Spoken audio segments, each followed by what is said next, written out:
Welcome, podcast listeners. It is episode number 374 of the Fret Talk podcast. You are joined today by your host. It is me. Of course, it is me, Mr. BudgetPedalChap. You are joined this week by another host. Who is that? It's Padabadababadababadababadabadoo. It's Mr. Lee Padabadabadoo. Say hi, Lee. Yo. Hey, hello, everyone. Buongiorno. I sound husky. Buongiorno. Yeah, I mean... I like to smoke my cigarette. Very continental of us, isn't it? Very continental. Yeah. So it's episode number 374 Fret Talk podcast, and today we've got a show for you. We've got a lot of kind of personal accomplishments this week that we've done. We've been busy boys. We have been busy boys. Indeed. But before we do any of that, we've got to, of course, talk about our sponsor, which is affordable.co.uk. Affordable brings you pedals from people such as DemonFX, JSA Effects, Mosky, Joyo, 4D, Caline, Nux, Movil, Cord, and Mvave at amazing prices. They are, of course, a UK company with their stock all ready to ship and at prices that put places like AliExpress to shame, which is like, that is no small feat. So you need to check them out. They're at affordable.co.uk. They've recently got some stuff back in, like the ever elusive Nuex Diamond 63, which comes in and then goes out almost straight away because they are... A good name for that would be Notavox. I think they may get into a little bit of trouble for that. Not entirely sure, but I think they might just run into a tiny little bit of trouble. But you know what? It's not the cheekiest name that's been out there. Like the who was it? The Wampler Ace 30 that they had to. Yeah. What do they call it now? It's they like have to change that. Yeah, I think it changed to the 30 something. That's right. Yeah. It did. Which I think's a cool name as well. But the Ace 30 is chef's kiss. So we start these podcasts usually by talking about a little bit of shit news. And this week's shit news feels a little bit unfair, but there's reason for it. It's not what we were just talking about a second ago, is it? Because you haven't actually stated down what the shit news is. It's always the first in the list. Oh man, that's not fair. Oh, all right, okay. I am going to be against this. This is not shit news. This is sweet. Yeah. So shit news doesn't always have to be a piece of shit gear. It is just the news in the week that makes us go, really, the most. So the reason... Well, then, in fact, if that's the case, maybe we should swap the second and first ones. No, because the second one, people have actually been, like, there's been some positive response to that. Whereas this one... Yeah, there's a lot of fanboys. It kind of links in with some of what we've been up to, isn't it? All right, okay, let's do the shit news. You cheeky segue boy. News. Like trying to segue before... This is... It's like I've got a wheel on either side instead, like a T. What? Get it? Because that's what a segue looks like. Oh, yes, of course. Right, so the shit news of this week is Yamaha, which I never thought I'd be saying because Yamaha release fantastic products. They always do. Like, I'm quite a big fan of Yamaha. It's true. Yeah. They've released another one in their Transacoustic line, which are an interesting line of acoustics because they have inbuilt effects without having... Or is... What is an interesting line of acoustics, or yeah, it definitely is, isn't it? Okay, grammar Nazi. Sorry, that really irked me. Jeez. Okay, they is an interesting line of acoustics because they've got like inbuilt effects that don't require you to go through an amplifier. Basically, it's got I think they call it like an actuator. That's basically like That's correct, yeah. Like an inbuilt amplifier that amplifies through the sound hole itself. So you actually have two actuators on them now. I mean, you're being an actuator at the moment. You're actuately. Actually. So yeah, it's basically it's got these inbuilt effects, and before they were touting stuff like inbuilt reverb and chorus, which are kind of your standard go-to effects for an acoustic to add space and a bit of width to it to make it really kind of really thick sounding. Yeah, we played them at Anderton's when they first came out. They were really good. Yeah, sounded lovely. Yeah, I imagine they probably do. And like I say, look, Yamaha don't release rubbish stuff, and their acoustics, in fact, usually punch well above their price points. So again, I'm not kind of criticizing the product itself here, the Yamaha Transacoustic. I think there's space for this in the market. I think there's definitely space for it.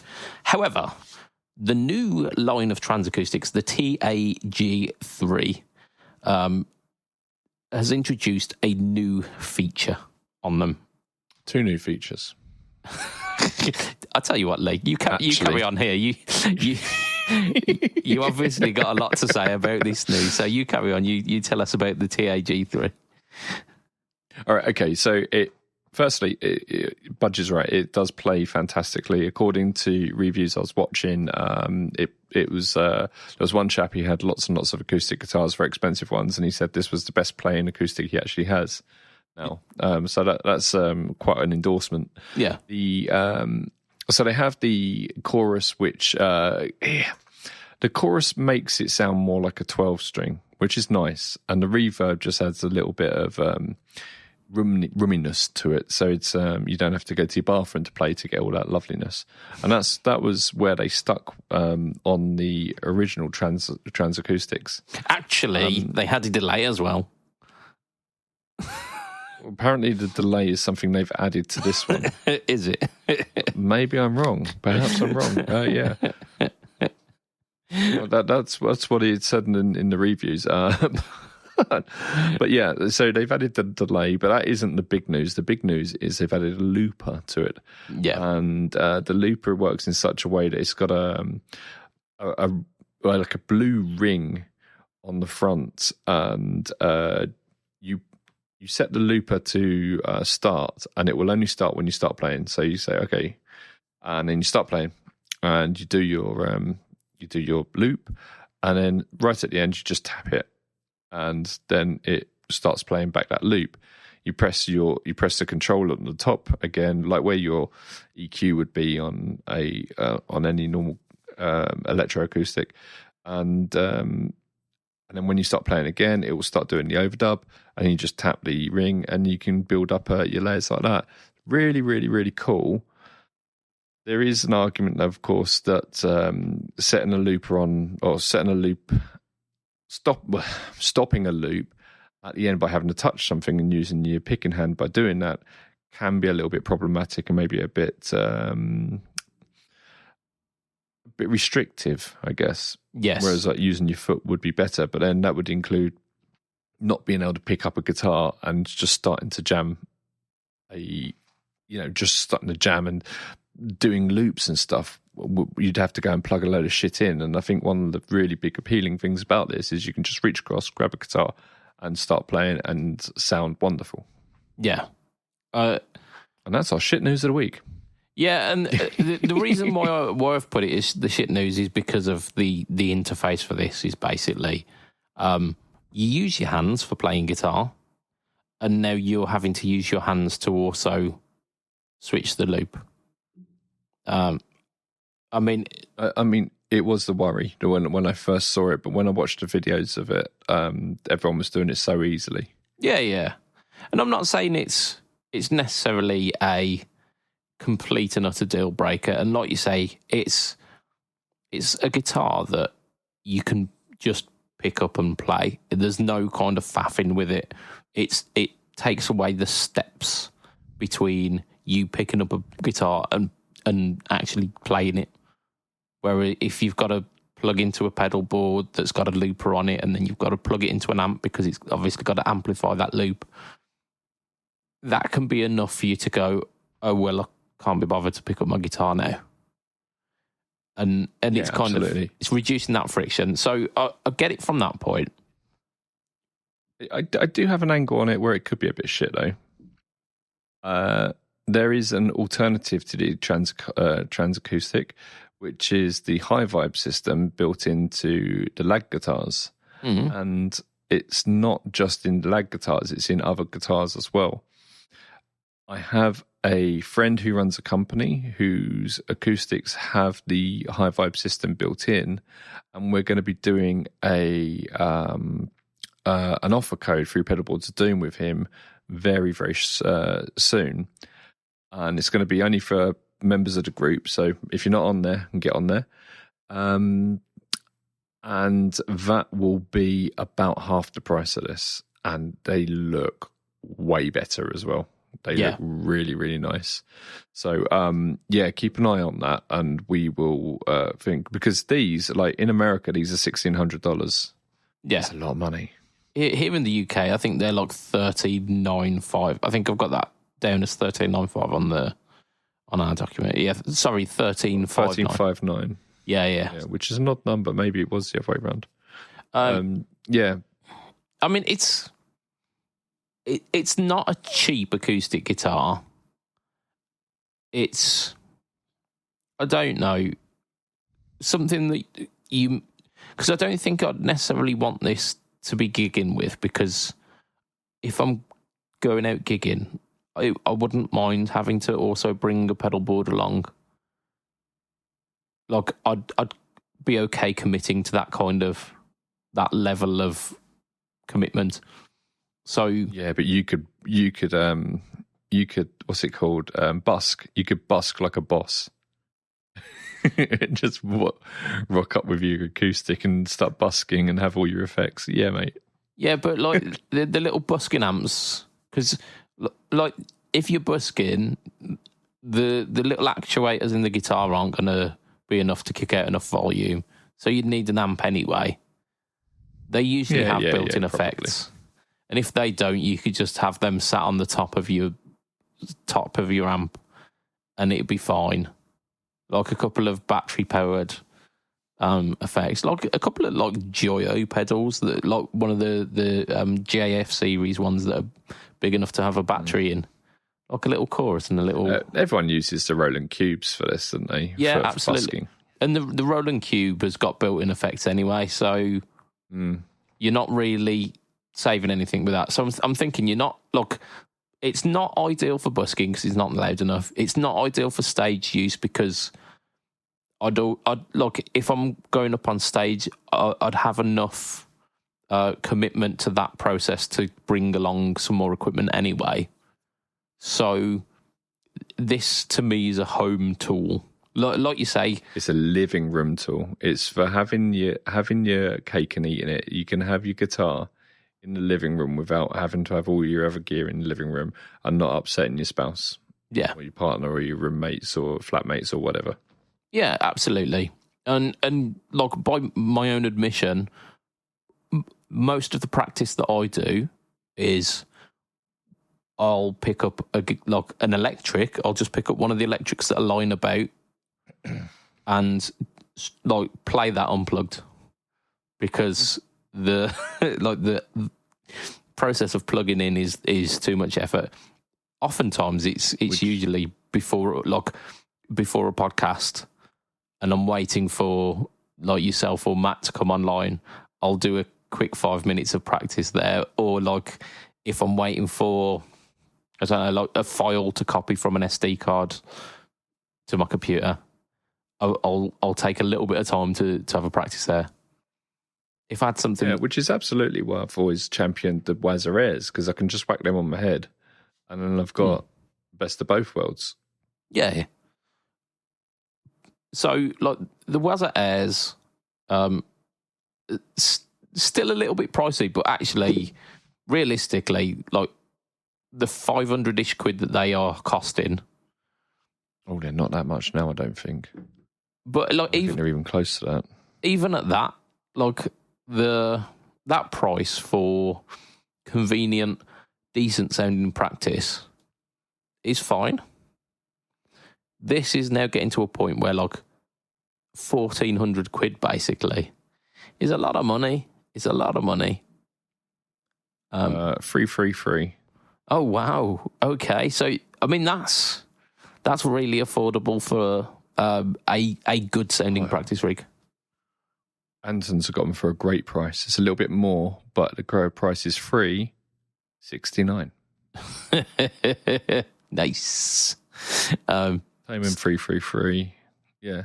So yeah, for like between £300 and £400, which is less than something like the HX Stomp, which is probably the next most convenient thing because it's just switch on, headphones in, play. I mean, you're getting just like 4 effects as well. Whereas with the high vibe system, you get loads of effects, like loads and loads of them, which is pretty important, really. So the big seller of this is that looper, isn't it? Really, which in the like which is on the high vibe as well. Oh, is it? Like, they've had a looper on theirs for years. Does it activate in a similar way? Then is it like a button press and a? I think it is a button press, but I think it's on the top, which isn't as cool. Yeah. I mean, like I said, they've had it for years, and I think now that Yamaha have done this, I wouldn't be surprised if they like come back with a response. I mean, I have heard rumblings that they are working on a new high vibe system, so maybe that's going to have that. What I was thinking when we were like talking about this one is having some kind of way of motion detecting it rather than it being a button press. If it was just like you dip your neck down a little bit and then it switches the loop off. Like, I mean, you can't please everyone. There'll be people who move the guitar too much and be like, oh, okay, every time I move, maybe it does a new overdub. I mean, it's... Yeah, I suppose, yeah. But like for me, that would be a better solution because if I'm doing a funk kind of 16th note, I would have to break that pattern to press that button. There's no getting around it. Wait, playing Eye of the Tiger. Yeah. If I was doing the Eye of the Tiger, like the back in the it would you'd end up with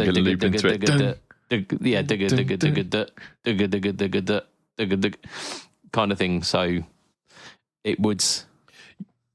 Did you know that these also act as Bluetooth speakers as well? Do they? Oh my gosh. Yeah. Okay. So one of the reviewers was had an alarm set on his phone for some bread he was baking, and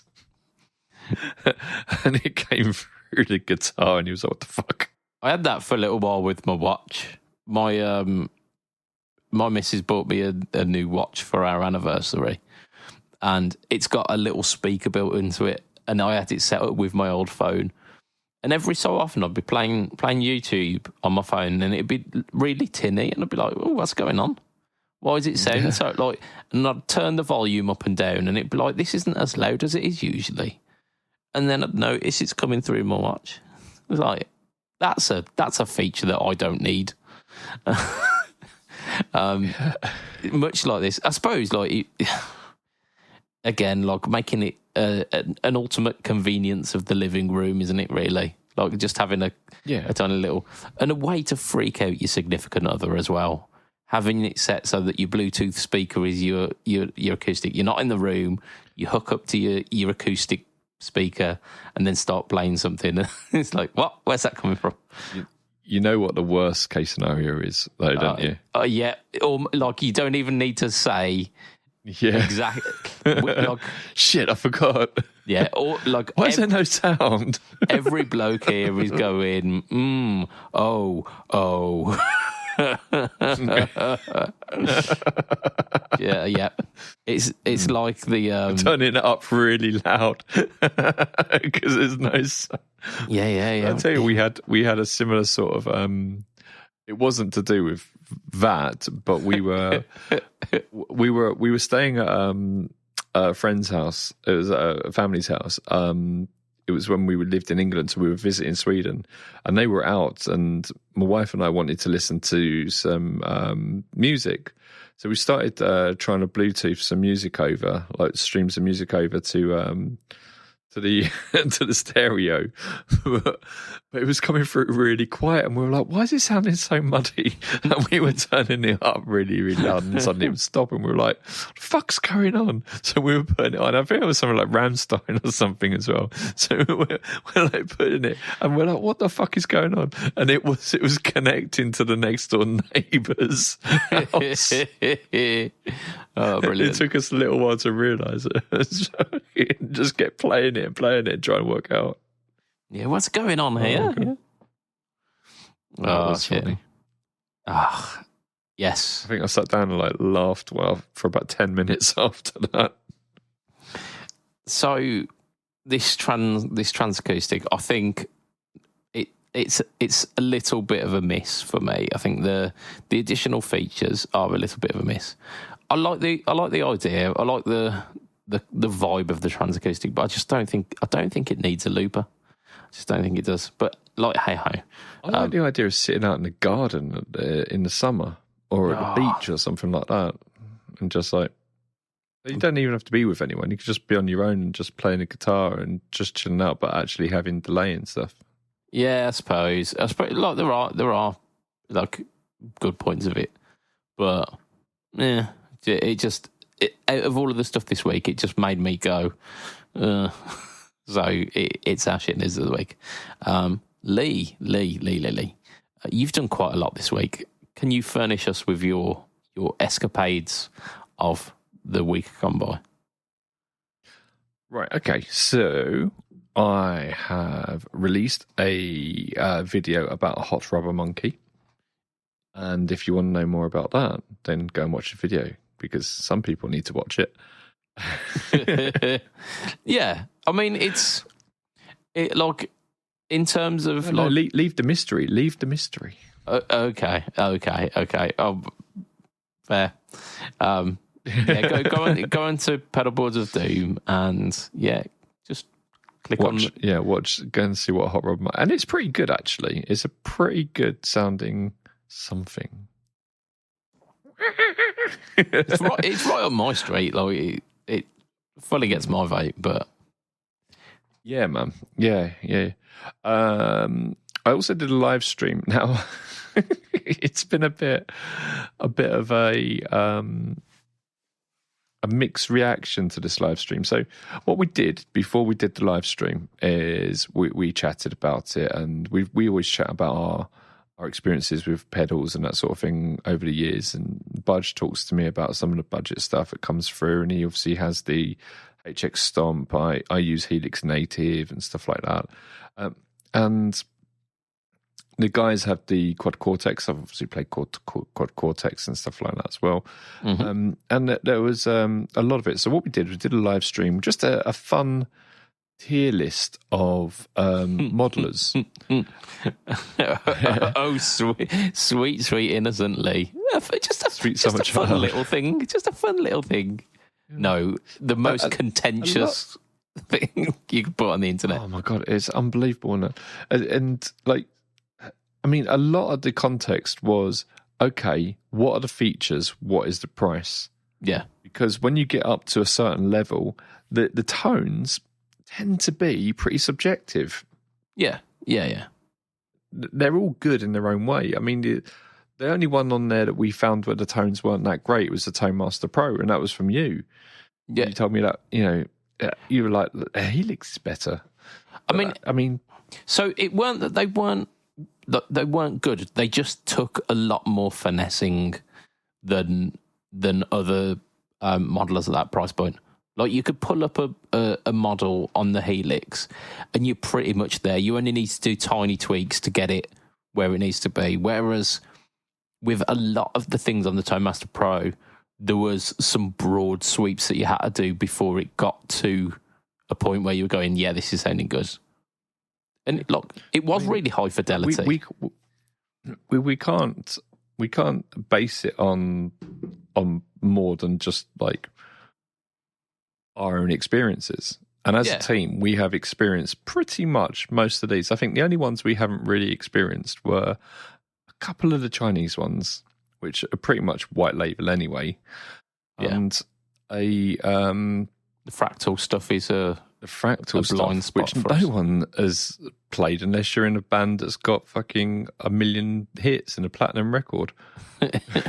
So, I mean, I even asked Billy Sheehan the other day, because we've been chatting a little bit, and I said to him, have you played any of the fractal stuff? And he went, yeah, to be honest, they're all much of muchness. It's just the Line 6 stuff is easier to use.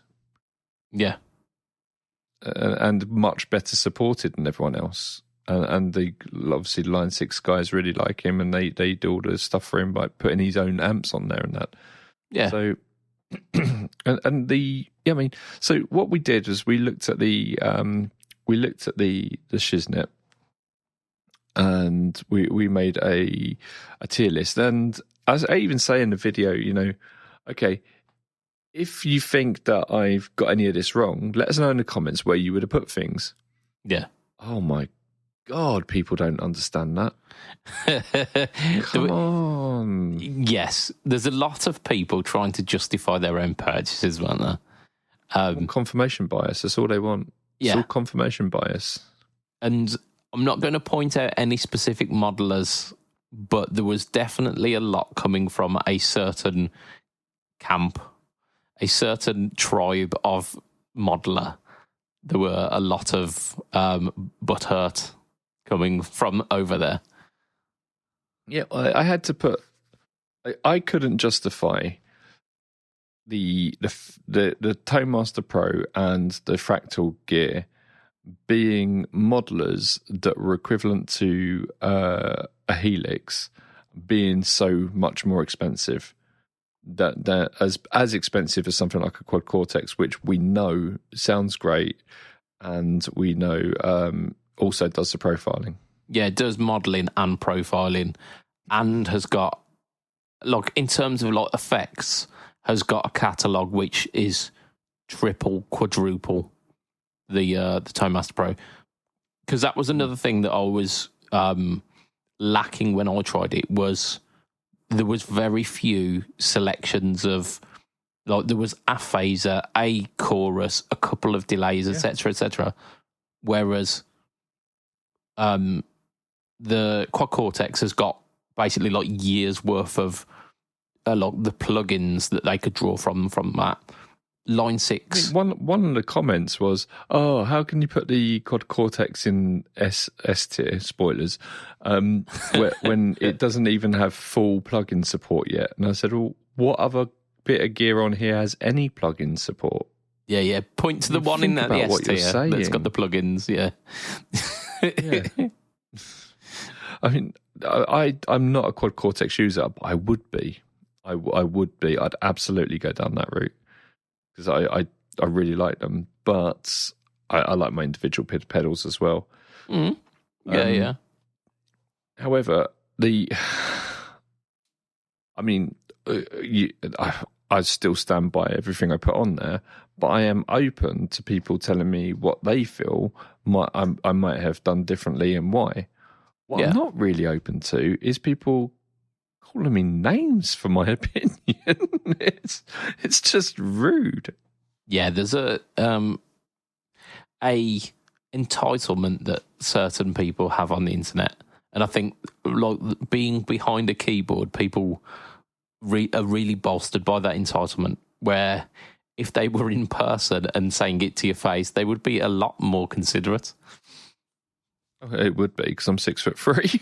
Yeah, but just generally, most people aren't arseholes, or at least aren't outwardly arseholes when you talk to them.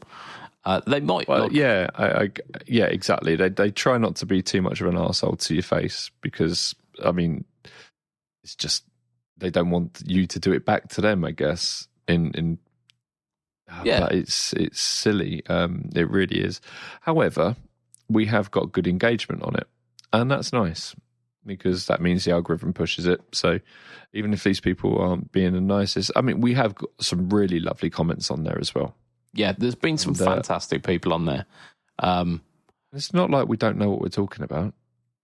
Yeah, we've had 5 years worth of experience with some of these units leading up to the equivalent of probably about 30 years worth of combined experience with this stuff. Yeah, and I've even marked down stuff that I own and like in comparison to other stuff on there that is better. Yeah, the GT1000. I really like the GT1000 core. I've had it for ages. I do like it. I like the other pedals that have come off of it, like the IR200 and the IR2 and stuff like that. I think it's a great bit of kit, but the user interface is naff. Yeah. And for that reason, I had to mark it down. Yeah. It's, it's called being an adult, I think. But you've definitely been subjective about it. You've definitely kind of taken things into consideration. The fact that some of these have had real market penetration and real impacts on the industry. Look, the Kemper, where you put the Kemper, could be argued that because it is very, very old, you could definitely mark it down for that, and because it doesn't, the features don't stack up to the features that are available now. But I gave it kudos because of its heritage, because of its it did a lot to push profile. Well, it was the first profiler as far as I'm aware. Yeah, and that's a big deal. It really started this revolution. So I thought that was important, and historically as a piece of gear, I felt that was important for its heritage. Absolutely, and I thought the argument behind those kind of decisions were very fair, but they were also arguments that you could reason with or reason against. Which was why the dialogue was open to the comments. But yeah, definitely go check it out. Have a watch of that video if you haven't already, and put your opinions in the comments. Do it nicely, but put your opinions in the comments, because it's really quite an interesting look at kind of the last 10 or so years worth of modelling technology. Yeah. I mean, it's come on leaps and bounds, hasn't it? And, it really has. Yeah. I mean, it's taken a bit of a dive in the last couple of weeks, but we'll get back there. So, in other news, I have a new guitar. Interesting. And it's smashing. It really is. Not in a literal way. So, you'll know I love playing my Strandberg, but it's a very expensive guitar that I don't like to keep upstairs because my children have ADHD and they will destroy it. So I keep that down here in the studio, and which is a shame, because one of the really nice things about the Strandberg is how easy it is to play when sitting down on the sofa. It's got all these cutaways that are designed to be nice when playing on the sofa, and it's just so light, so easy to pick up, so easy to just leave there, and it's not in anyone's way. And I've wanted another one for ages. However, I don't think they're going to send me another one. So there is a company in the US. I mean, our video we did on the Strandberg is massive. It's our best performing video by far, isn't it? Yeah, it's definitely got some views. Definitely. Yep. Yeah, loads and loads of comments on that as well. It's a fantastic video. Beep, beep, However, beep, beep. You blowing your own horn there. Oh, no, I'm talking about us in general. I mean, it's not a competition. We're a team, man. So yeah, very much so. So I contacted a company in the States called Hills. They make a Kemper style, Sandberg style headless guitar. Yeah. Sandberg were the original headless guitars, weren't they? Yeah, it's not a Kemper style though. Did I say Kemper? You did indeed. Oh, apologies. Sorry. Yeah, like a Steinberger kind of Strandberg headless. Yeah. It's very much inspired by the Strandbergs, isn't it? It's got the same kind of aesthetic. But exactly. It is a different shape body, but not very, very much. And when you put the two together, you can see it. But I've been filming a video. I've been editing the last few days, and I start the video by saying, "This is not a Strandberg," because it's not, but it is $400. Yeah. Whereas my Strandberg is $2,500. So this is a fantastic guitar. I've been really, really loving it, and like you say, I've been playing it a lot. Plugged in, but I've also been playing it a lot unplugged, up on the sofa. And if my kids get hold of it, it doesn't really matter as long as I've done the video for it. And I've shot that, so now the kids can put their hands all over it all they want, and they can play with it all they want. But this is brilliant. It's I've set it up to play nicely. It's nice, decent action. No buzzing, no nothing like that.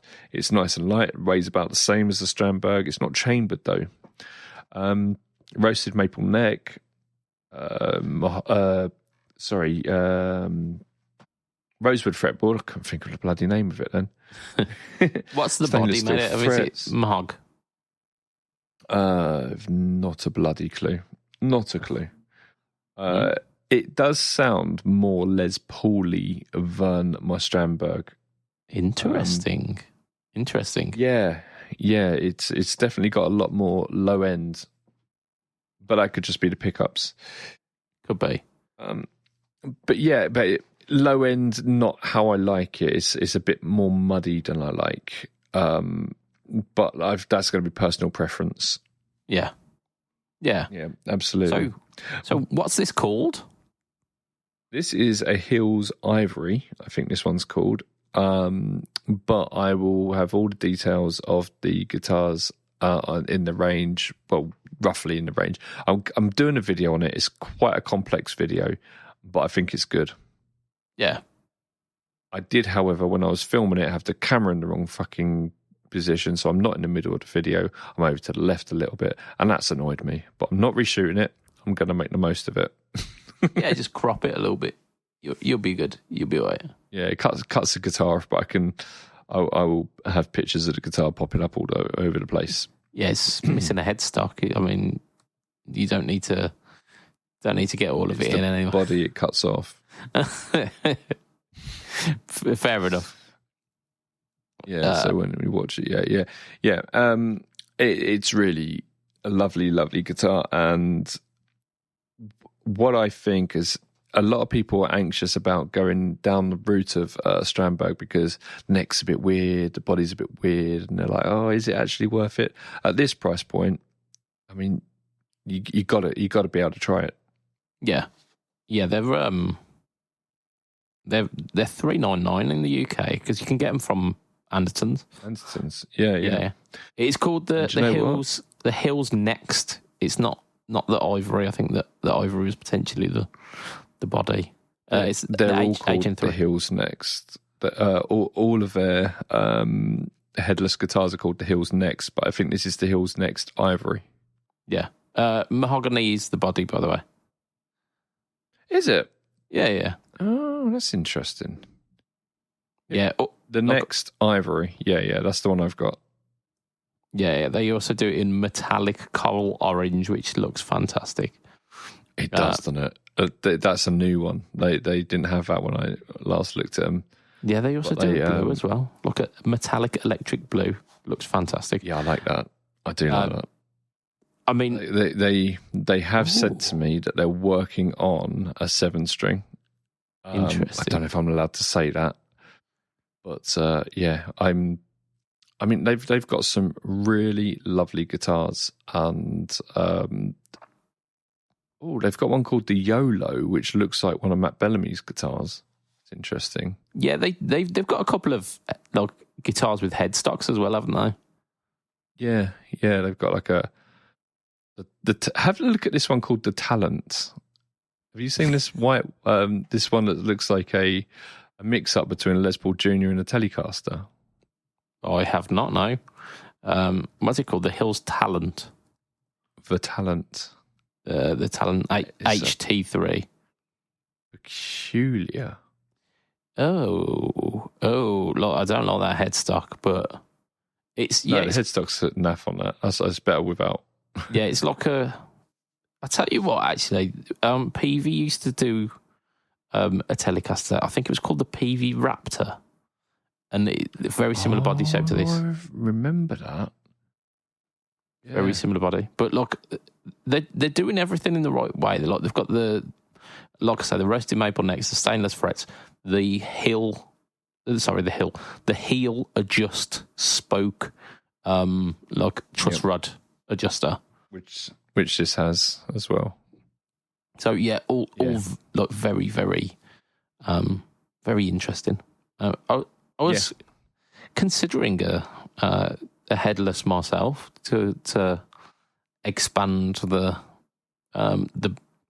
breadth of my guitar choice out a little bit. Let's see what we can sort out, because this I'd strongly recommend this.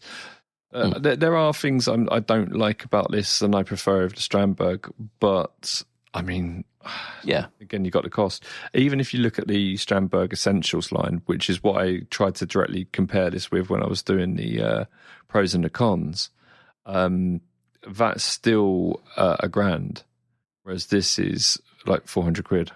Yeah. Yeah, I mean, look, if you put it in perspective, it's not what is essentially like a quarter of the guitar that the Strandberg is. It retains some of the essence of the Strandbergs, but cuts the corners a little bit on some of the other things. So it doesn't have like the Strandberg ergonomic, the neck, and like it doesn't have the chamber in. I really love that, and that I miss, honestly. I really do miss that. Yeah.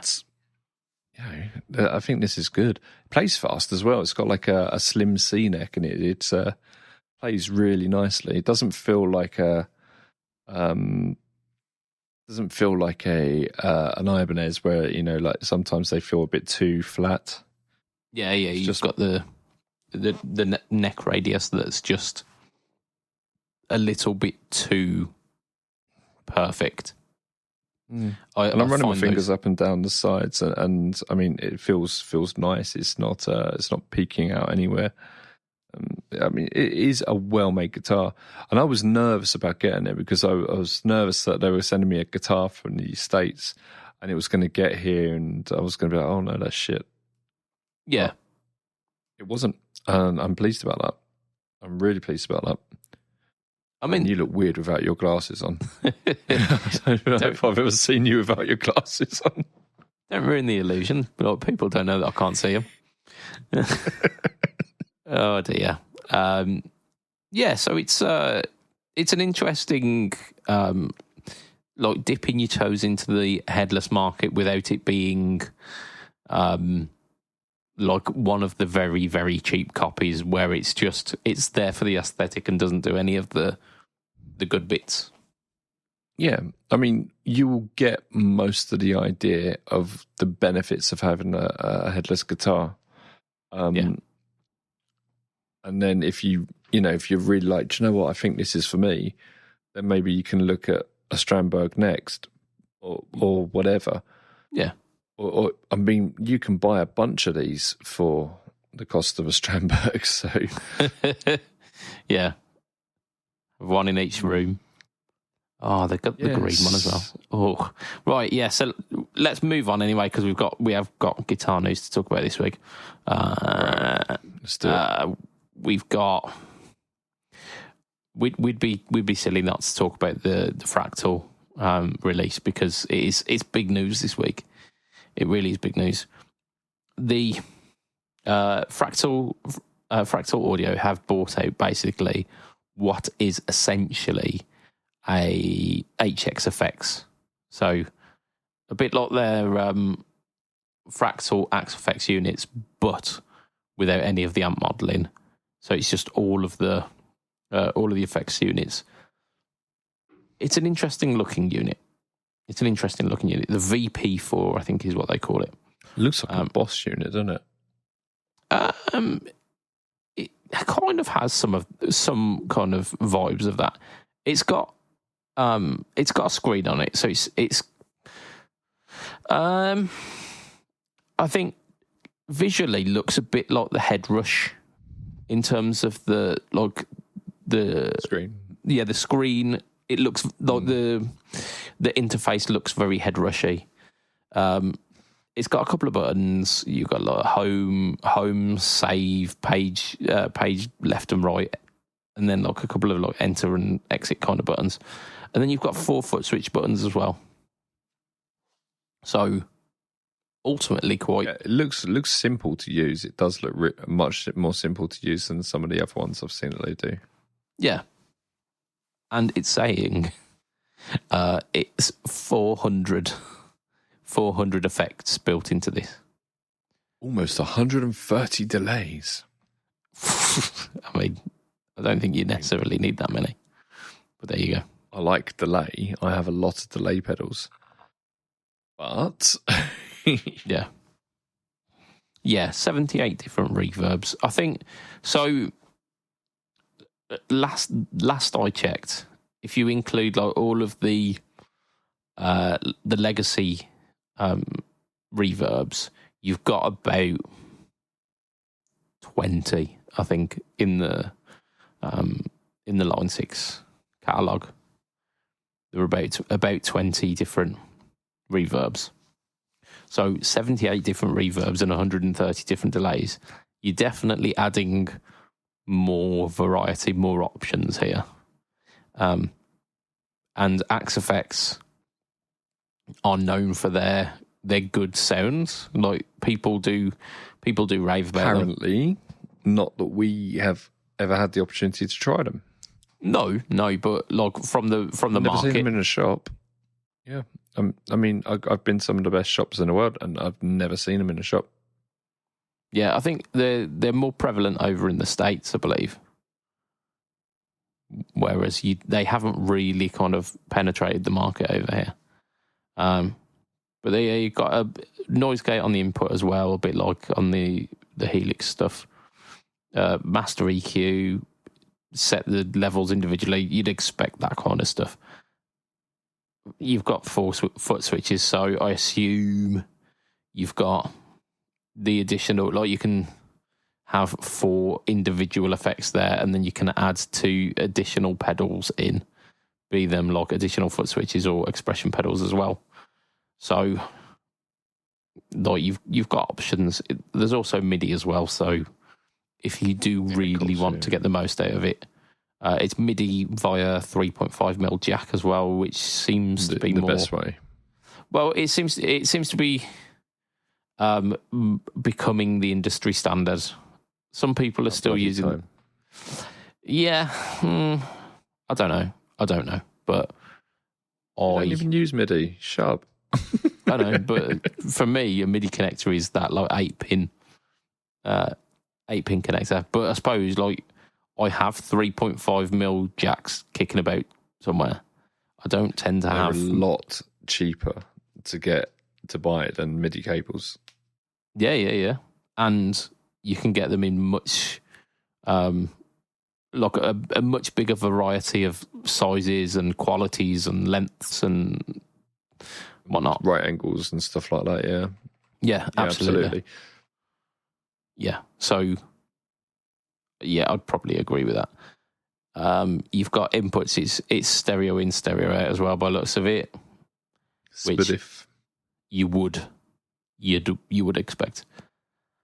However, this is coming in at about £700. I think. I don't think that they're actually released yet, but it's like approximately €850 or £700. Which is crazy money. I mean, I'm sure is. it's good. Yeah. But, like, how much is the HXFX? So the HXFX currently is 515, I believe. And that is also stereo. Sorry, 511. It's also stereo, but it's also got an effects loop. I think it might have 2 effects loops in it, which then allows you to integrate it more with your own effects. So if you've got like Matt has, he's got a chorus pedal that he doesn't want to live without. If you've got just one of these effects that you just think, no, I prefer that one, you can add that in and have that as switchable. So you could use that as a switchable effect as well. Yeah, I mean, this has got pedal 1, pedal 2. I'm guessing they're going to be TRS out, so you've got a similar sort of thing. So I'm guessing they're like loops. I mean, that's the only thing I can think of. Yeah, but I think if you use, because you can use you don't have to go stereo in, and you can use the 2 unused outputs as a sort of the unused input and output as a loop. But then it means that you're sacrificing stereo for a loop, whereas the HX Effects has got that built in already and has stereo. It has got MIDI via 8-pin connector, but you've also got something like 8-foot switches, and it says it allows you to have 9 individual effects switched on at one time. Oh no, that pedal 1, pedal 2 is for expression pedals. Yeah, those are the expression ones. I think on the article it does say that you can like sacrifice the stereo for an effects loop, which, yes, granted, like a lot of people won't be using it stereo. A lot of people use stuff in a very simple mono path, and I'd be exactly the same, which is why I ended up going for the Plethora X3 rather than going for the big one where it had like a loop built in and stereo. Yeah. How many effects did you say you can run at once? Like I was talking about the HX Effects. You can run 9, whereas I'm not sure with this one. I saw it. Someone in the comments said 4 at once. Yeah. And that would make sense as you've got the 4-foot switches. If you are trying to run 9 effects concurrently, I think you're probably running too much. Winner, and you deserve a prize. I completely concur with you, mate. I think I did actually. I do want to tell you about something else I did. It just reminded me, but if we get time, I'll tell you. Okay. So I'm not quite understanding. It's not quite clicking for me where this sits, but it kind of does. It sits somewhere between the H90, which is 2 individual effects at a time, but eventide quality effects where it's like really high fidelity, eventide stuff with effects that you don't find in every other modeling unit. They are very specific with a heritage as well, like that eventide heritage. I think Fractal have built up a very, very loyal fan base, and I think that's where they're going to make the money on this. I don't think it's going to lure in new people when other people can see the competition. I mean, there will be some people, obviously, but I don't think this is the device that is going to be like, oh, wow, yeah, must have that. Yeah, maybe. Like, only time will tell, I guess. Only time will tell. But I think Axe Effects haven't, like the Fractal haven't made as much of an impact over here in the UK. So this isn't going to be the product to do it, I don't think. I don't know. We've got to hold off and see kind of what happens with it. Because it might be that this becomes the next big thing. It might be the next new Strifector. You find one on every board, but like fuck it, Will. Budge, what you been up to, mate? This week, my gent, I have been up to a fair few things. I have released a video. Okay. Oh no. So I've done a few things. In fact, actually, I've done one thing that will be out tomorrow. That links very much to your last week's live stream, which will be coming out on Pedal Buds of Doom. I did about 2 years ago how to get a stereo patch out of the HX Stomp, and it was like the tones were good. It was okay, but we were running into some real issues with DSP because back then the cab, like the inbuilt cab sims were heavy DSP sucks. Since then, I think it was update 3.5, which was the cab update. The DSP has been vastly reduced for the cabs.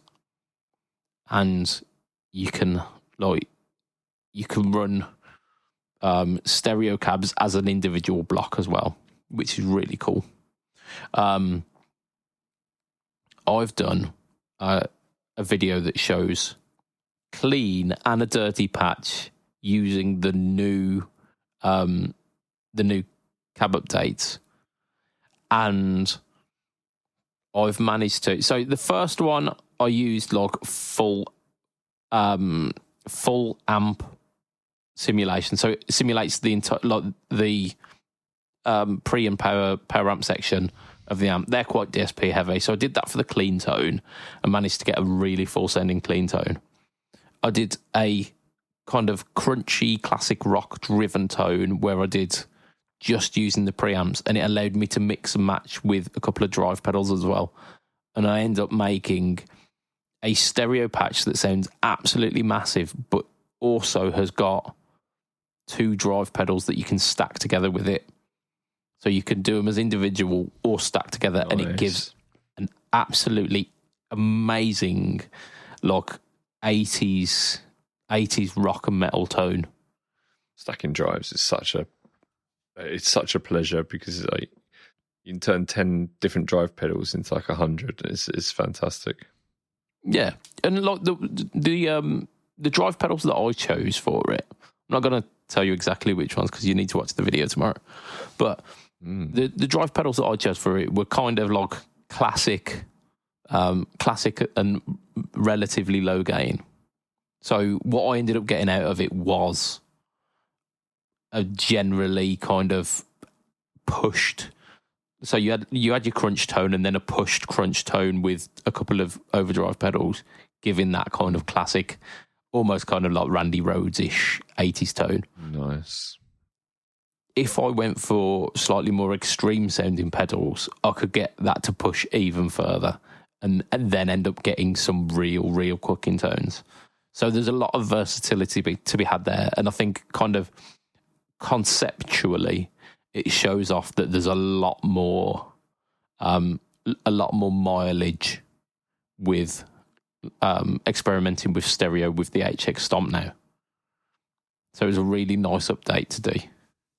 Yeah, that's really good because it's a very powerful little box, isn't it? It is, and after that 3.5 update, it just got more powerful. Well, it didn't get more powerful, but they become smarter at using the DSP with it, so it become more versatile. It's really cool. When the Helix 2 comes out, I mean, hopefully next year, I mean, we'll have to get you one, I think. Yeah, I mean, I'll be there anyway. Like, I don't necessarily need a big unit, but if they bring it out in the same kind of denominations that they have this time, where they've got big unit, LT, and then small unit version. No way will they launch all that at the same time. You wouldn't have thought so, because it took them. Yeah, it took them years to segregate that. But I think if like a Stomp 2 equivalent comes out, I would find it very difficult to not jump on board with that. Just with how much the Stomp has been supported through its lifetime has been phenomenal. Like how many updates it's had, how it's just been consistent as well. The amount of people who to this day are commented on my channel going, your clean tone on this this pedal demo is phenomenal. What amp are you using? And there's me having to tell them I'm going direct into to an HX Stomp here, mate. Like, yeah, I mean, it's true. It's your tones are great, and I mean, it is what it is. Yeah. People might not like the answer, but if you can't make it up, can you? It's a testament to how good modelling technology is these days. How authentic and responsive it's beginning to sound. And like the Helix isn't even the most powerful unit. It's not even the most powerful one. Yet it's still able to bring out tones like this. So like it's been a nice kind of like bookend of the HX Stomp for me. Like when I first started like exploring those stereo tones, and now kind of close to the end of its life cycle and exploring what it can do now with that exact same technology. Brilliant. So I do urge you to go and have a watch that. I released also on Friday a video of the Joyo Hot Witch, which is... Which? Hot Witch. Not like a sandwich, Hot Witch. It's a strange name. It's a big muff with kind of two big muffs built in. It's got like a modern and a vintage mode. If you're into big muffs... Hot Rubber Monkey and a Hot Witch, like friends. They'd cancel out, wouldn't they? So you'd end up just with rubber witch. The witch in Wizard of Oz had monkeys, flying monkeys, didn't she? Oh, well, there you go. Yeah, and to be fair, with what the Hot Rubber Monkey does and the Hot Witch does, pairing them together might not be a bad idea. So there you go. Yeah, I'm sure there were worse tones there. No, I mean, with these podcasts, you never can predict how they're gonna take you. They take you on a journey, and it's definitely taken us to that zone today. We've got. Can I tell you about what I did on Monday? Go on, and that go. Yeah. Go for it. So my friend Simon came over, and he had one of these. Have you seen these little tiny Korg synths that you have to DIY? You have to build them yourself. Is it like a kind of patch, like a patch synth kind of thing? Not really. It's got like a little keyboard on it and stuff, but it's like it picks up the heat from your finger or whatever. But it's a full-on synth, really. It does loads and loads of stuff. I think it's called the MT1 or MK1. I think it's MT1. The MT1. Let me just find out. You've got to make it yourself. Let me just find out. Korg MT1. Is that the right thing? NTS1. NTS1. Cool. That's better than MT1. I know. They're about £100. Cool. They have all different. They have all different types of oscillators and arpeggiators and delays and reverbs and all that sort of thing built into it. And it's. I mean, it's probably about 10 centimeters, 15 centimeters, something like that wide. And he brought it over last week, actually, and then he brought it over again this week. And last week we just sat there playing it, like, oh, this is wicked, isn't it? Like for about 3 hours. So with headphones turned up loud. So this week we took it down in the studio and we put it through one of my Victory Duchess into... Nice. Yeah, and because there's no real gain on that. So it just came through clean. We just watched the volume. And I sat there and started jamming along to his arpeggiated tones and stuff like that with the H90. And we got some wicked tones. And also this week arrived the Caline Octosi, which I've also shot a video on as well, which needs editing. That's going to take me ages because I had so much fun with it. Oh my God. That pedal is mental, absolutely mental. I messaged them saying I haven't had this much fun and smiled and laughed this much with a pedal in such a long time. It was so much fun. Unbelievably great. It was fucking fantastic. But you will have to watch the video on that. But yeah, I got these fantastic techno-y sounds going in with this Korg, and it wasn't the sort of music I normally play, but I had so much fun. Really did. And we're going to be doing more and more experimental music, like just messing around with different synths and drum machines and stuff like that. It's crazy, so man. Good. It's good fun, man. I like doing things that are outside my comfort zone. Yeah. I mean, they're big noise Legos, aren't they? Like, you can play with them here, you like. Yeah. Oh, man, so you so much. Don't have to follow the instructions. And on that bombshell, I think it's where we wrap the podcast for this week, because we are approaching the hour mark, if not already gone past it. So we're gonna extend a thank you to our listeners. You are amazing. You are the reason we do this. So thank you very much. We're going to extend a double thank you to our sponsor, which is affordable.co.uk. Just check them out. Like loads of really cool affordable pedals on there. And we're going to extend a double, triple sexy thank you to our Patreon backers, who, for as little as $2 a month, you can be part of that crew. They are lovely people, and they are as follows. We've got Mr. Adam Yeomans of Chevtone Effects. We have got the trifecta of Erector. We've got Mr. Hugh G. Erection. We've got Mr. Mycox Long. And we've got Mr. Gary Goldencock. We've got Mr. Ben Fletcher of Fletcher Pickups. We've got Mr. Brian Gower of the Tone Jerks podcast, of the Second Button podcast, and the Off the Rails podcast. We've got Mr. Diabetes Foot. And we've got Mr. Jason Wharton of Jason Wharton 82 and of Pedalboards of Doom.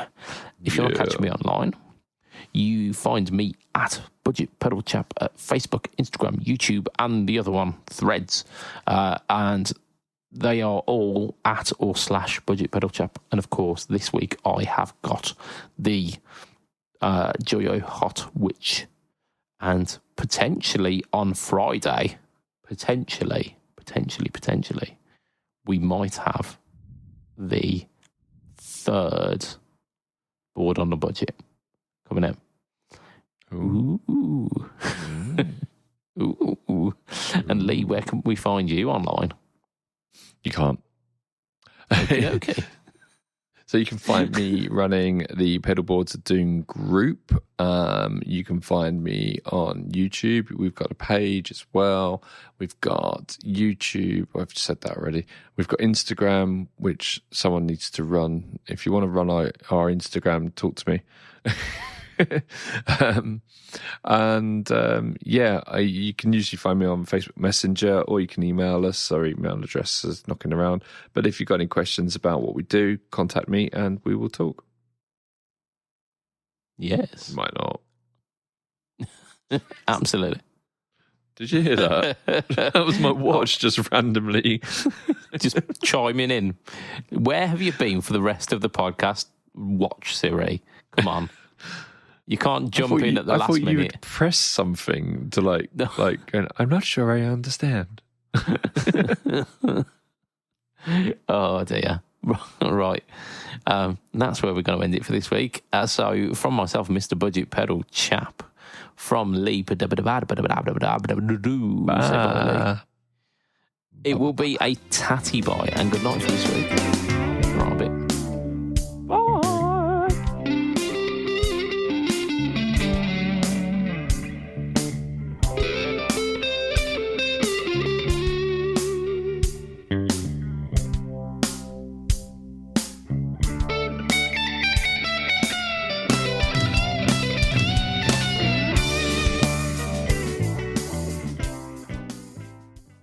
My wife took off her shirt and bra during an argument where I was winning. It was a booby trap.